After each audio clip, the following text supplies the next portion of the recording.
Welcome to this third installment of Coping with COVID. We have with us today Angelina Mosher Salazar, my good friend from Milwaukee, Wisconsin. She is a reporter for WUWM, the NPR station in Milwaukee, but it goes way back. Angelina graduated from Oakridge High School in 2009. She went to Michigan State University and studied at the James Madison College, not in journalism, Arabic. She majored in Arabic. So Angelina is fluent in Arabic and in Spanish, semi-fluid in English. Fluent.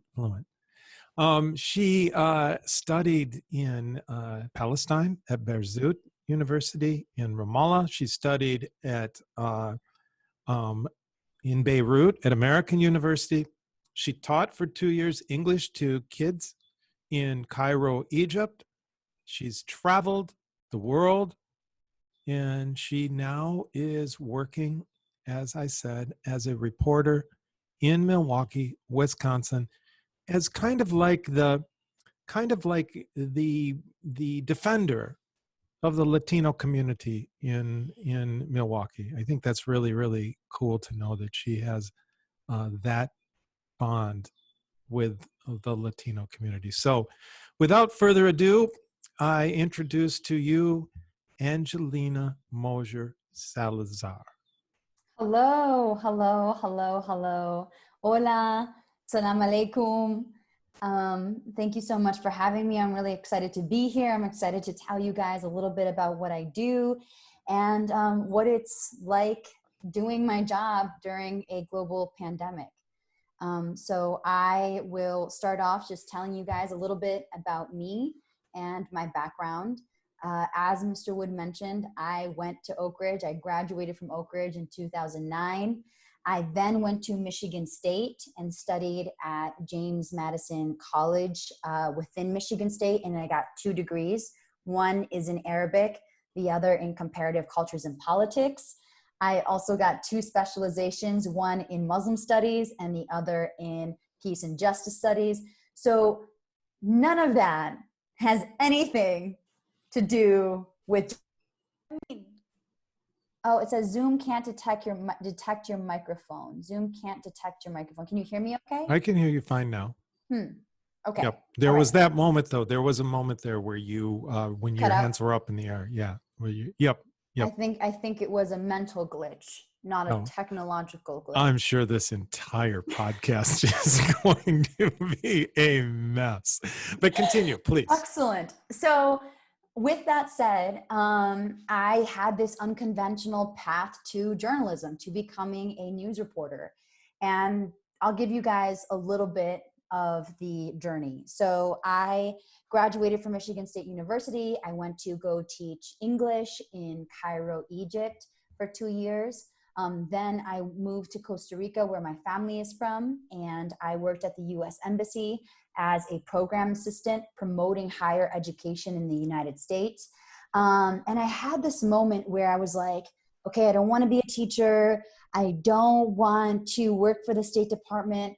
What is it that I want to do? And I'm sure that that's a feeling that you guys might have. And I was a type of student that had like plan A, plan B, plan C, plan D. And I think I mentioned this, but I had this life plan that at this age, I would have a PhD. I would have like a house and kids, what my mom likes to bring up a lot, like, oh, you're nowhere near your plan. And I'm not. And that's totally okay. I did something totally different. So I have this moment where I'm like, I don't want to do this. And that's when I moved back to Muskegon, Michigan. And I move in and I start to work on a podcast because I was applying for this fellowship. It was a digital storytelling fellowship. And I'm in my podcast, like on my iPhone, like this, recording into the iPhone, these stories. I had no idea as to what I was doing. You know, my dad's outside, like mowing the lawn. Just like, what is she doing? I didn't get the fellowship, but I did land an internship in New York working at a podcast company. And actually, after they hired me, the person who did the interview with me told me that that was one of the reasons why I got the job, because of my scrappy podcast. And I remember this conversation. I was like, "Oh, you must have really liked the podcast then." And she was like, "Oh no, but we liked your effort." And so I got the job. And it was as an intern at this podcast company in New York where I realized what it was that I really wanted to be, which was a reporter. And I was like, "Okay, guys, like this is it. This is what I want to be. I want to be a reporter." And they're like, "Angelina, no, you have no reporting experience." And the bench is so deep. The line is so long for people who are just like biting at, just waiting. You can, step out and do freelance. And what that means is you just go out on your own and you report a story, and no one's paying you until you report the story, and then they pay you. So I buy a one-way ticket to Colombia, and I start reporting a story from Colombia. Now, mind you, I had no health insurance. I had no money. I had no employer. So at the same time that I am in Colombia reporting a story, I'm also applying to all these other reporting jobs. And the one reporting job that I landed was in Milwaukee. So I kind of wrap up my reporting in Colombia. I was there for about a total of 3 weeks. And I fly from Colombia to Milwaukee for my final interview for this reporting fellowship. And in the end, I got it. And so here I am today, now as a full-time reporter in Milwaukee. And so that's kind of how I landed in this unconventional, with this unconventional path. This is how I landed and became a radio reporter. All right. So now that you guys know a little bit about my background, what is a radio reporter? Okay, so I'm going to walk you guys through a typical day. I wake up in the morning pretty early, and I start looking through all of our local news outlets. So for TV, our local newspaper, and I scan social media, Twitter, Facebook, what are people talking about? What events are happening? Just to kind of gauge like what is happening for that day. And then I get my notes prepared, and I synthesize them and get them ready for our 9:30 story meeting. So I'll give you an example. This was just yesterday.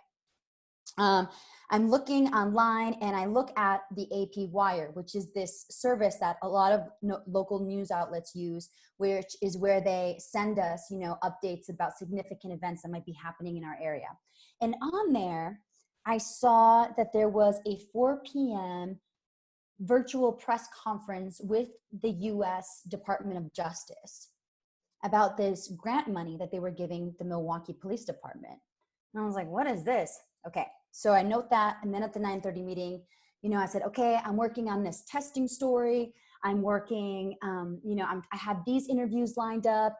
And then I also saw this 4 o'clock press conference that I would like to tune in together. 4 o'clock rolls around, and I jump on, and there is the regional district attorney. There's our local police chief. And it turns out that the Trump administration has started this new initiative to combat violent crime in 7 cities, just 7 cities all across the United States. And Milwaukee is one of those cities. And so they're awarding, the Trump administration is giving free money to Milwaukee, $9.7 million, so that they can hire new officers, they can staff up new officers, and they can also take their senior officers, some of their senior officers, and kind of promote them to these federal task force so that they are interfacing with federal agents. So this is big news. Like, the Milwaukee Police Department is getting this surge of money, this surge of resources, and we're also going to be getting more federal agents in Milwaukee? Like I have tons of questions. So I already know that this is going to be a story. I have the press conference, the audio from the press conference. I have the people speaking about the merits of the program. But what am I missing? I'm missing another voice. I'm missing maybe somebody who might have a different perspective. So I reach out to my contacts and boom, I get somebody who's an organizer in the Milwaukee community, and they express their opinion, which is, if you really want to increase public safety, you don't do that by giving the Milwaukee Police Department almost $10 million. You do that by putting that money in mental health services, in giving that money to the Office of Violence Prevention. So I get this person's perspective, I get the other people's perspective, and then I put that together in a 2.5-minute audio story ready for the next morning and present those facts and present those facts and those perspectives to our listeners. So that is essentially what my job is in one day. Okay.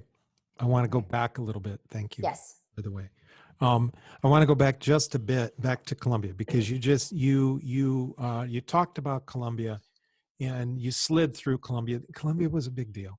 Columbia, the fact that you went down there, the fact that you had the courage to go down there, and I want to make this clear to all of the students as well, that one of the characteristics of you that I've seen, as you know, from a 15-year-old sophomore all the way up to what are you now, 18, 19, whatever.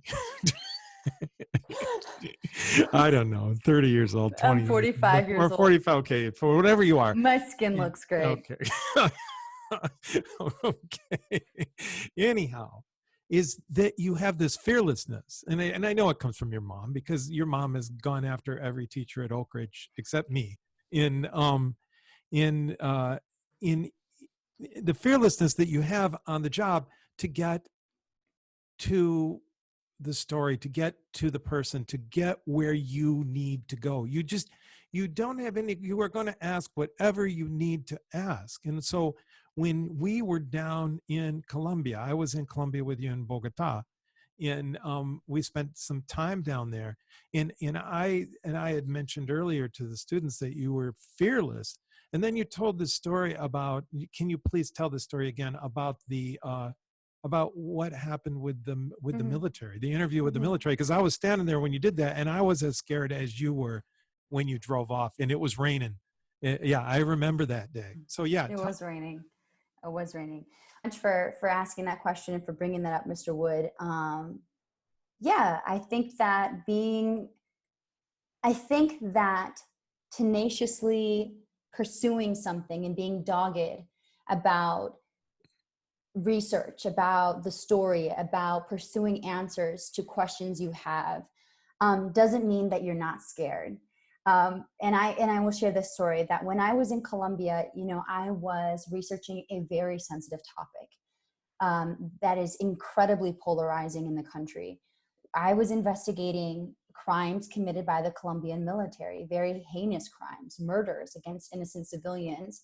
And when the people or the entity that I needed to speak with was the military, were representatives of the military, and get their opinion on what happened. They sent over a general. It was a colonel. They sent over a colonel to come pick me up at my hotel, to go and meet with the head of military defense, have an interview with them. So this is not me going on my own volition and going there. I was getting picked up. And so I was scared. Of course I was scared.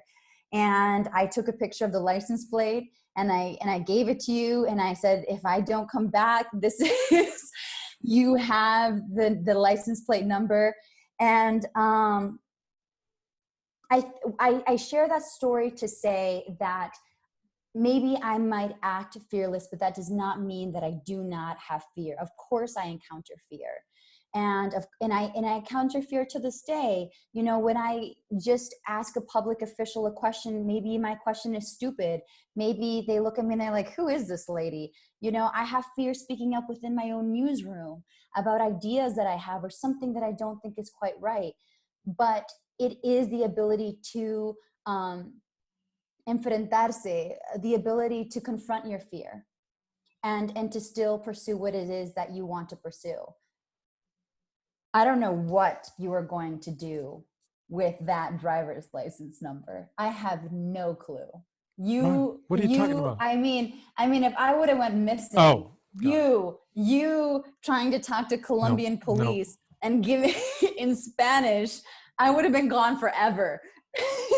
I wrote you off. I went out for a beer. I said, "This is it. I'm just leave me a little cash. I'll be flying home." So you were giving a toast. It was I nice was giving knowing a toast. No, because I remember when you drove off, I walked outside, and I kind of like was standing there so that he knew that there was a person there. Yeah, because we were really nervous. We were nervous, really cocky, and you were just headed off into the abyss. And you were treading on thin ice with a topic that people knew about. Of course, they knew that you were nosing around down there. I mean, you had talked to individuals that would tell other individuals who would tell other individuals that we've got some gringa / Costa Rican that's running around asking the wrong questions. And didn't seem like in the end, he was fine.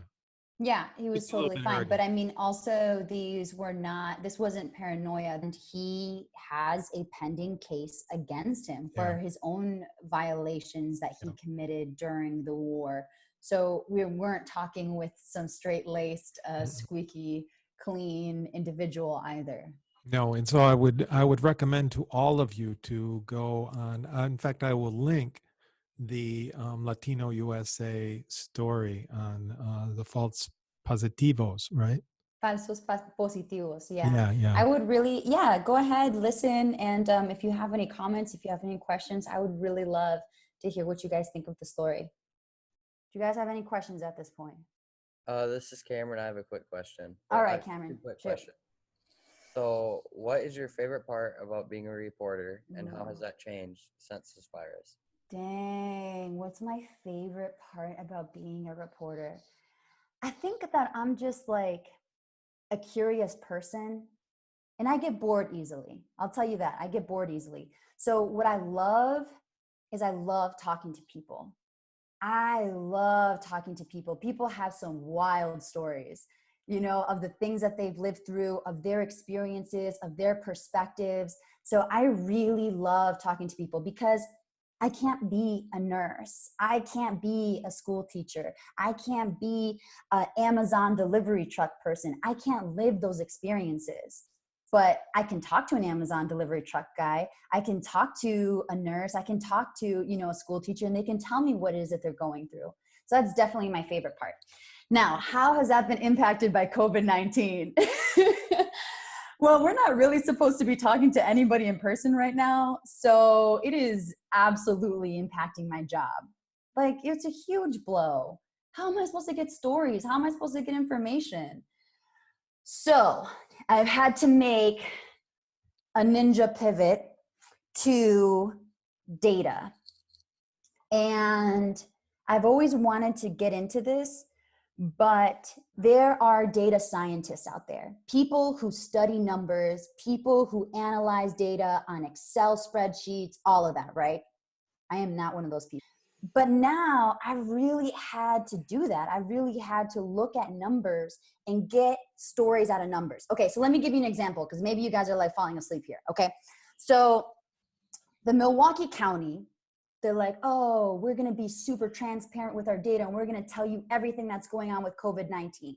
So they make this super fancy map where you can see the number of cases that's going on in the county. And I'm just like, looking at the map, and I see that there's one little tiny block, a little area that has like 56 cases. And I'm like, what is this? This is kind of crazy. Like, I know that other little block over there that has 40 cases, that's the county jail. And we all know that there's been a huge outbreak there. That's been reported on. So what's this other 56 cases? So I go into Google Maps, right? Not the county map. I go into Google Maps, because in Google Maps, you can see like establishments, and you can see apartment buildings. You can see all type of stuff. So I'm in Google Maps, and I see that there's a nursing home in that little block. And I'm like, what is going on? So I reach out to the health department and I'm like, what is going on? What is this? They don't say anything. They say, we can't give you any information because of HIPAA, which is like to protect personal information. We can't give you anything. I reach out to the mayor. I'm like, what is going on? I keep hounding. I reach out to that nursing home. The nursing home says, we have cases, but we're not telling you how many. I'm like, what? So finally, this municipality comes back to me and they said, we do confirm that there is an outbreak in a nursing home, but we're just not going to tell you which nursing home.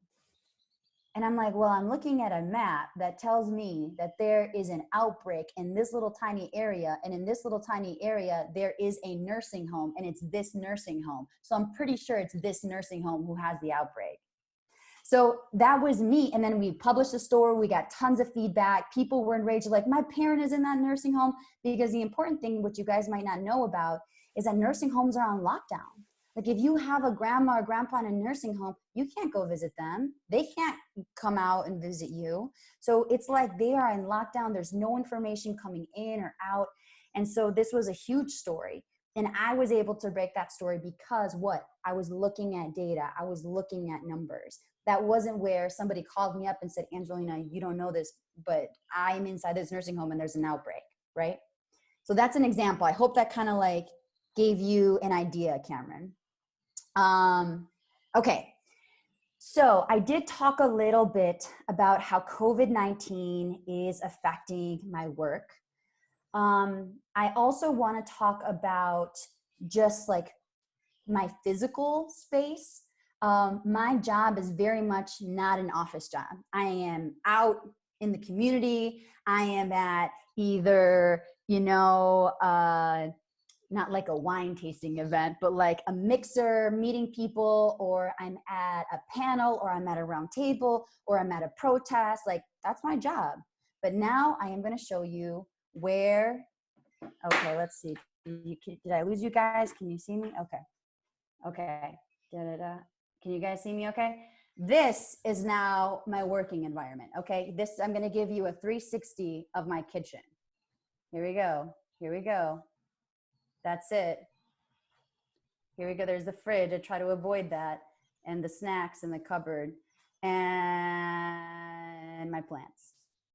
That's it. Like that is it, guys. And I'm sure you guys are going through the same thing, with your own home environments and trying to stay sane and trying to stay productive. It's hard. I am just grateful that I have a roof over my head, that I have running water, and that I have food. And one thing that has really helped me is to focus on things that I am grateful for. That is pretty much me, my job, and how they've been affected by COVID-19. I know a lot of you guys are also econ students, so I can talk a little bit about the economic impact that the city has felt. But I just want to stop right here and pause and open it up to any questions you guys might have. I have a question. I'm Sully. So since you're a reporter, you've probably had to do a lot with the whole COVID-19 thing. So my question is, have you gotten to do any other stories? And also, have you gotten, I guess, bored with talking about COVID-19 all the time? Okay.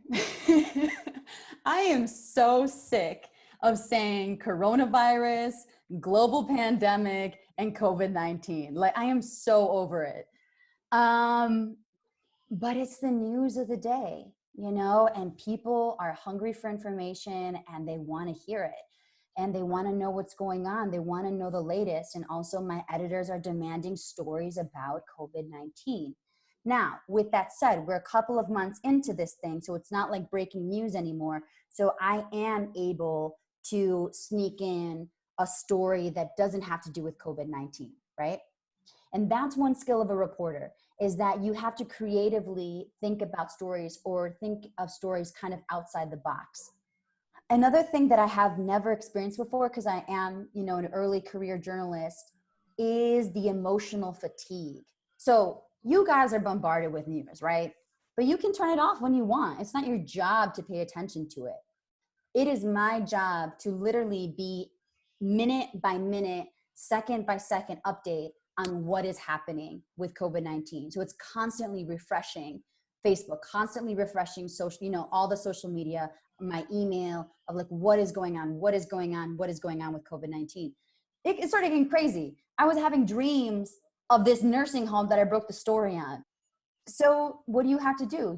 I personally had to take a couple of mental health days, step away, turn my phone off, and, disconnect. And that is one thing that also was like a big learning experience, because I've never had to cover an issue as big as, this global health crisis. While you were still working, having physical contact with people, were you afraid of getting infected of COVID-19? Oh, absolutely. Absolutely. Okay. So real quick, I went to a journalism conference in New Orleans, which has now been, identified as a huge COVID-19 hotspot. I came back from the conference, was ready to go to work, and then they emailed us from the conference and they said, hey, someone at the conference has tested positive for COVID-19. So there was like a good 2 weeks where I was like, do I have COVID-19?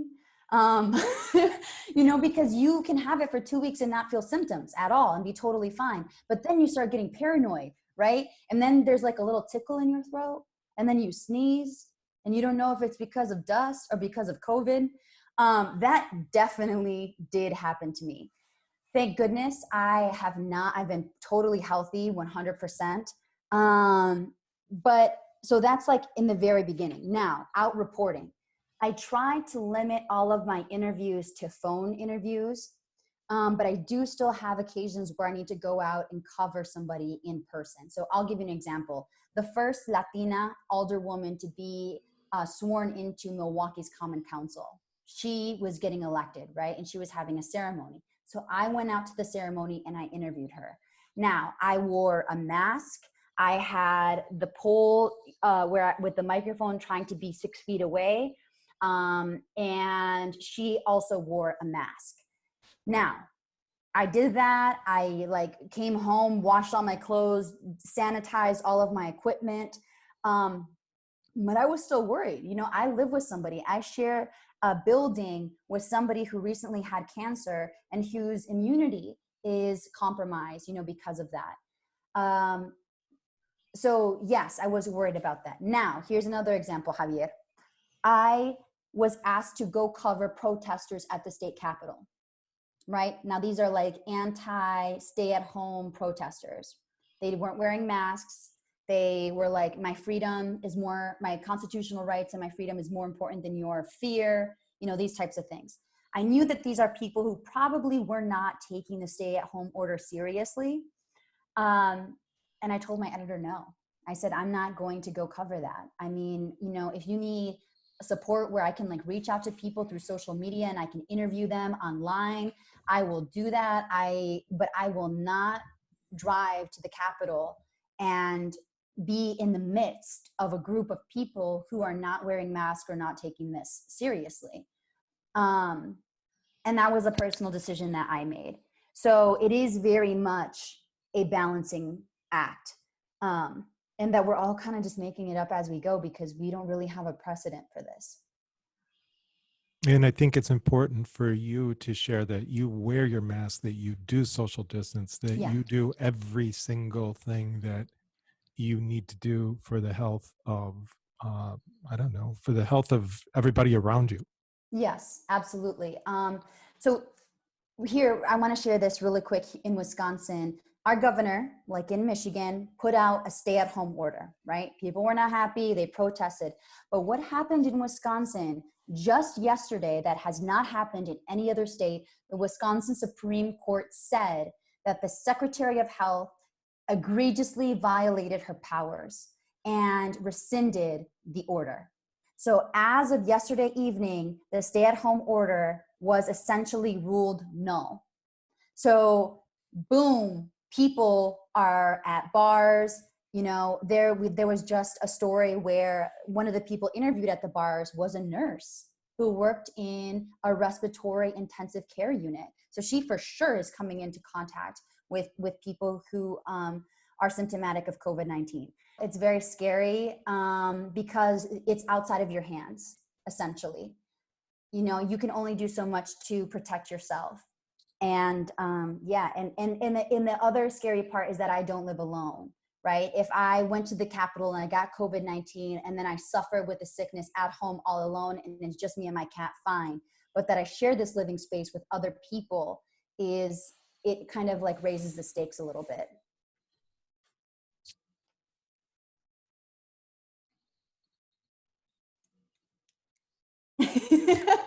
Is this where the crickets come in? Mackenzie Swartz, where are you? Okay, I'll ask a question. Okay. So, This is where you just start calling on people. No, Mackenzie just always asks such really good questions. Wow. okay, I'll ask one. So, with being a news reporter, you have to do a lot of talking. So, have you always been good at public speaking? Ooh, that's a good question.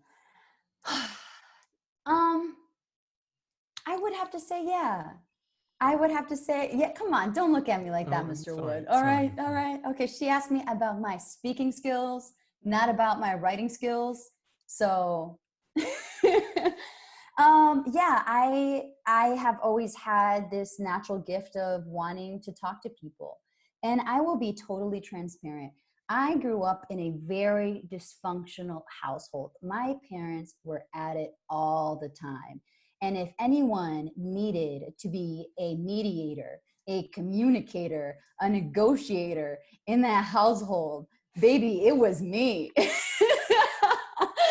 I mean, they were like totally just scream. So, you know, you got, okay, all right, guys, let's talk about this. Let's think. I mean, no child should have to play that role. But if I had them on here, they would own up to it. And I think that, hey, if you have something that you're really passionate about, if you have a natural gift, you know, lean into that.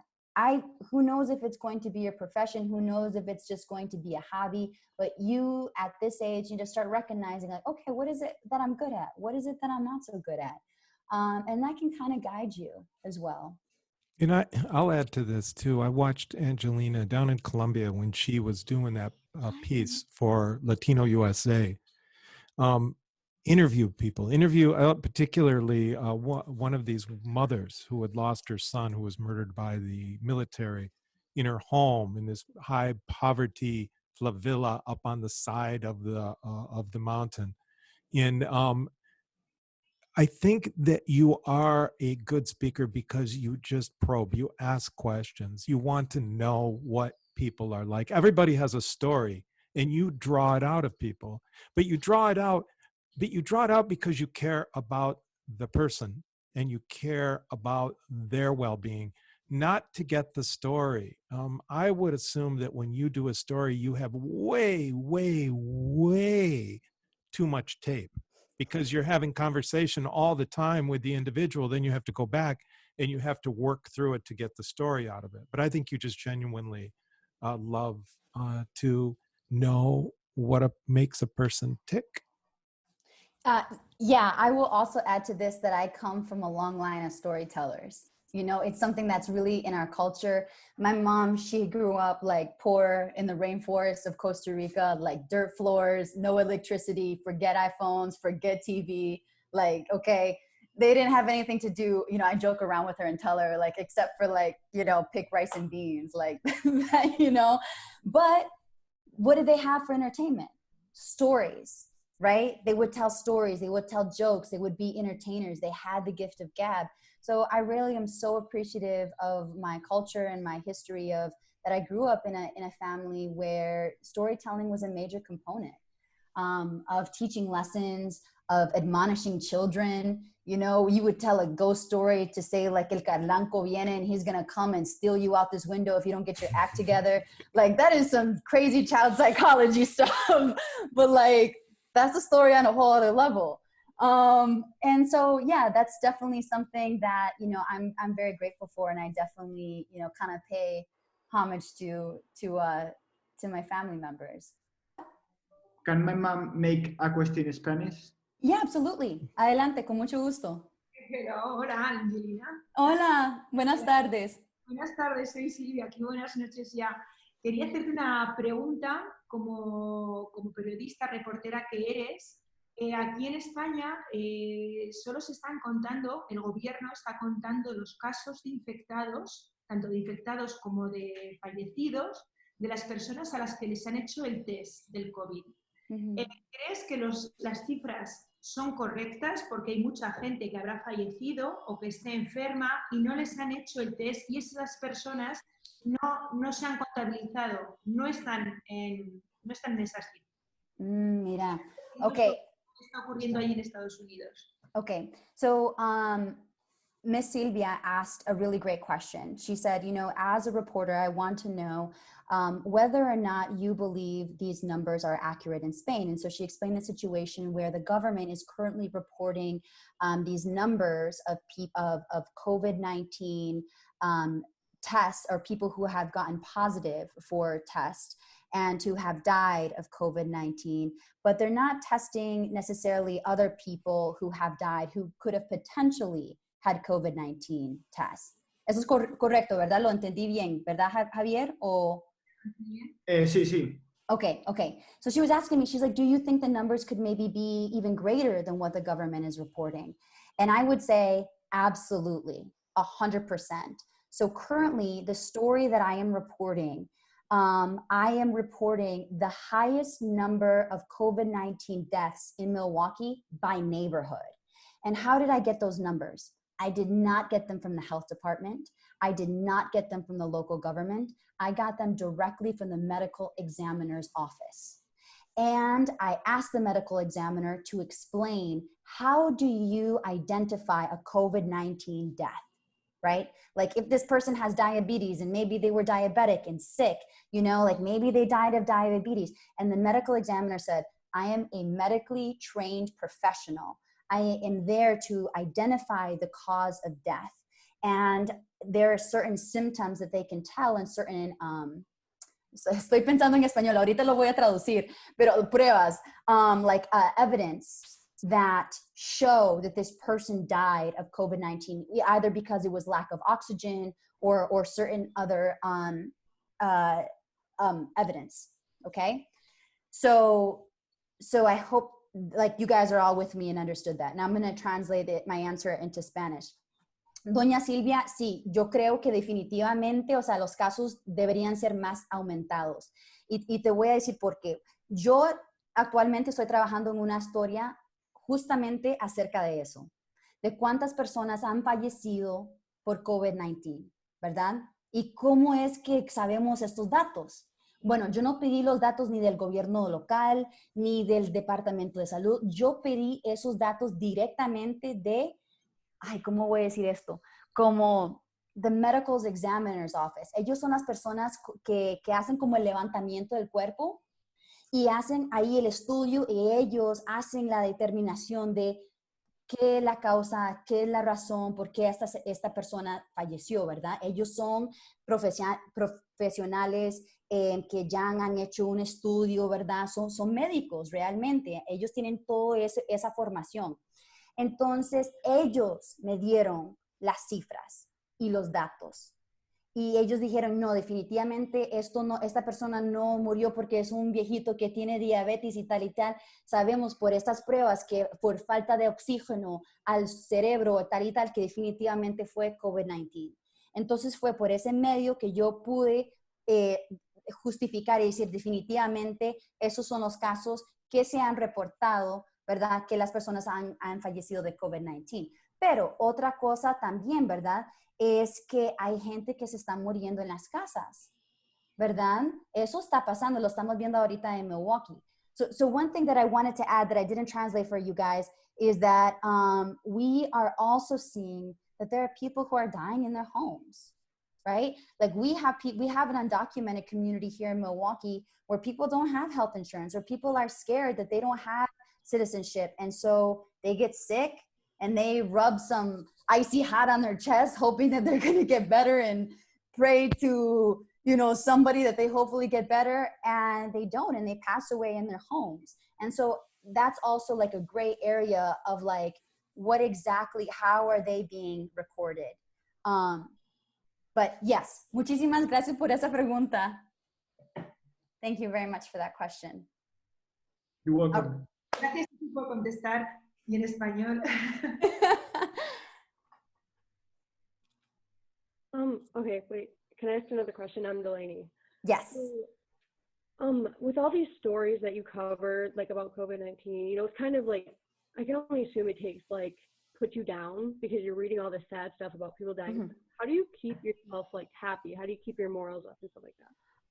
I truly, firmly believe that I am doing a service to the community. Like, I really, in like my heart of hearts, believe that my job is important. I know that the President of the United States doesn't believe so. I know that there are many people who think that we're fake news and we make stuff up. You an example, Delaney. I broke a story. The mayor, he gives daily press updates about like what is going on in Milwaukee. Every single day, he's like, these are the new numbers. This is what we're doing. And like just kind of like a throwaway comment, he was like, we're starting to see some numbers in the 53215 zip code, some disproportionate cases. And I was like, what? That's where I live. What is this? So boom, immediately I started like looking up information about my zip code because I know that there's a lot of Latinos in this neighborhood, but I'm looking up on census data. I'm looking up demographic information. And it turns out that my zip code, this zip code, has more Latinos than any other zip code in the state of Wisconsin. So I was like, okay, if disproportionate cases are popping up in this zip code, that means that they're affecting an area where there's a high concentration of Latinos. So could this disease really be affecting Latinos? Like, could we be the next, demographic that really suffers because of this? Because we've already seen Milwaukee's Black community has like disproportionately faced they're dying from this disease. So I fought for that story. I reported that story and it just blew up. It totally blew up online, Delaney. Like the local elected official had no idea. Like so many people had no clue that this was going on. And so when that happens, I'm like, if I wasn't there, if I wasn't in that newsroom, if I wasn't listening to this press conference, my neighbors would not know that they need to be extra careful out here in these streets because there's a disproportionate number of cases going on. They would not have that in their mind when they're going to the supermarket or when they're going to the gas station. They would have no idea. So yeah, these stories are super tragic and they're so sad and they really get you down. But at the same time, I try to find that silver lining that like my job is important. It is important for people. Who's got some questions? Questions. Anybody? Jagger, you haven't said anything. I know that I'm gonna right now. Hi, this is Jagger. I was just wondering, sort of going off of Delaney's question about like keeping yourself from like being down.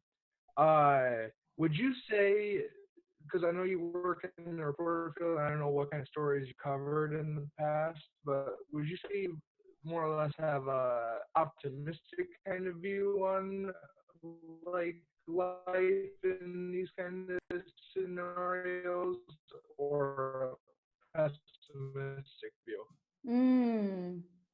That's a really good question. Okay, do I have get that? Yes. Can you guys can you hear and see me okay? I think Jagger cut out a little bit. Okay, I'm seeing a lot of head nods. But the question was like, do I like the news can be super negative. Do I have an optimistic or do I have a pessimistic view? I think that personally, I have a pretty positive disposition. Like I'm just like a grass is always greener on the other side. That's not what I want to say. Like the glass is half full, not half empty. And I think it's because I was raised by a mom who didn't have a lot. And she just made me so grateful for everything that I have. She made me grateful that I have an education, that I speak 2 languages, that I speak 3 languages. She just made me thankful for every little thing that I have. So I have that type of attitude with life. When it comes to the news, do I have a distrust of our government? Yes. Do I have a distrust of people who make a lot of money? Yes. I really question institutions that hold power. And as a reporter, I firmly believe that we are the fourth estate of democracy. I firmly believe that we exist in democracy to ask questions, to bring light, to bring information, and to hold people who have a lot of power, who are supposed to serve you guys, who work for you guys, to hold them accountable. Like, for example, you know, with this whole, like, the Milwaukee Police Department is getting $9.7 million. I was the only reporter on that call. Nobody else was asking the department, the U.S. district attorney, hey, so how is the Milwaukee Police Department getting evaluated? They're getting all this money, but like, how are they getting graded on how they're doing? You know, nobody else was asking those questions. Nobody else was saying, like, I just got off the phone with an activist who says that they're kind of concerned, especially since today a police officer just got, you know, brought charges because of a homicide that happened in his home. Like, there's just like some distrust with the police, you know, and I just want you guys to address those concerns. Nobody else was on that call to ask those questions. So I have to have a level of skepticism doing my job, but I don't get it down. I don't get myself down at all. You know, I just do what I do and chug along, you know, and come on, like sometimes you go to school in Oakridge and maybe there's things that get you down, like about Oakridge or about the opportunities or about where you grow up or about your neighborhood, you know, and you're just like, man, I just wish it wasn't like this, or I wish it was different, or, you know, whatever. But like, you can't get yourself down. You cannot. You got to keep moving forward. You got to say, like, okay, what is it that I can do? What can I change about my circumstance? You know, what power do I have? What agency do I have? Because when you just like dejarse por vencido, when you just like give up, you're not going to get anywhere with that. So I hope that answered your question. What's your favorite story you've covered since you've been a reporter? Oh, great question. Who asked that question? Who was that? Me, Hannah. Hannah, good job. Great question. Yes. Oh, I'm anxious to hear this one. What is my favorite story that I've covered since becoming a reporter? Man, that is hard. Okay, I'm going to have two answers. I'm going to cheat. Okay, so the Columbia story, for sure, hands down, it was the hardest thing I've ever done in my life. Like, I was literally having mental breakdowns. Like, I didn't think that I could do it. I was like, I'm not smart enough. I'm not talented enough. I cannot do this. I don't know what the hell I got myself into. And I just am so proud of that story. I'm so proud of it. Like, I did it. Are you kidding me? Like, I did it. Like, nobody in my family is a reporter. Like, they don't even understand what I do. They're mad because they don't see me on CNN. They think my job is fake. I don't know, you know? But like, I am so proud of that story. That thing was hard. Like, nobody else in my newsroom could have reported a story like that. Like, that was in Spanish. That was in English. That was, you know. Okay, so I love that story. How has COVID-19 impacted you, like economically, you personally? Ooh, that's a really good question. Well, I got the stimulus check. I mean, I'm not gonna lie. I'll take $1,200 any day. I should get like a Cash App, you know. I should just put that out there. Yeah. So the thing about this pandemic, right, is it's affecting all of us. Like, it's affecting Mr. Wood. It's affecting Delaney, you know, it's affecting me, but it's affecting Stefania, like out in Italy, you know, but like, it's affecting us all differently. Okay. It's not this great equalizer. It's not like we're all on the same level playing ground. It's not, you know, like, thank goodness I am not a restaurant owner. I am not a business owner. Like, my job has not laid me off. They haven't laid anybody off. Thank goodness. Now, are they going to give us furlough days? Which what that means is that we have to not, like, they're going to take days out of our paycheck. essentially. Okay, so they're not going to pay me a full month's salary. Now, thank goodness that we're affiliated with the university, so technically I'm a state employee, which means that I only get like a couple of days where they're not going to pay me my salary. Okay, other friends, other reporters at the local newspaper, they're getting 3 weeks where they're not going to be getting their salary. Okay, so again, it's all affecting us differently. Thank goodness my mom has her job, my dad has his pension, my brother's still working. Like, I have no immediate family members who have had to apply for unemployment. So personally, in my personal finances, I have been good. Thank goodness. That's it. Tell Ben I said hi. I will. Thank you, Angelina. Absolutely. For talking to us. Knowing that you are searching for the news and bringing the news to bear in enlightening us to what's going on in the world, particularly when it comes to government, that makes me feel better. And it should make all of you guys feel better too. Thank you for being with us. Next week on Coping with COVID, we're going to talk with Zhao Wei Dong. I don't know if you guys know Zhao Wei. Angelina knows Zhao Wei because you and your mom and Sonny and your dad spent a lot of time at China Star. Would go there after church every Sunday, hands down, egg drop soup, sweet and sour chicken, shrimp fried rice. Man, I want some China Star right now. Zhao Wei's story is pretty interesting. He's worked with his family there at the store forever. And he is I'm not really sure, he's a contractor for big businesses in Chicago. And at the same time, he flew into China with his mother and his wife to visit his grandma the day before China locked down. And so he was in 2 weeks in quarantine in China and then took the last flight back out to the United States. And now he's in quarantine in Chicago. So that will be an interesting look as well. And I know you and he are good friends, and you and the whole family are good friends. Yes. And so, yeah. I will. Thank you very much for the invitation. I will definitely tune in next week to hear the rest of this.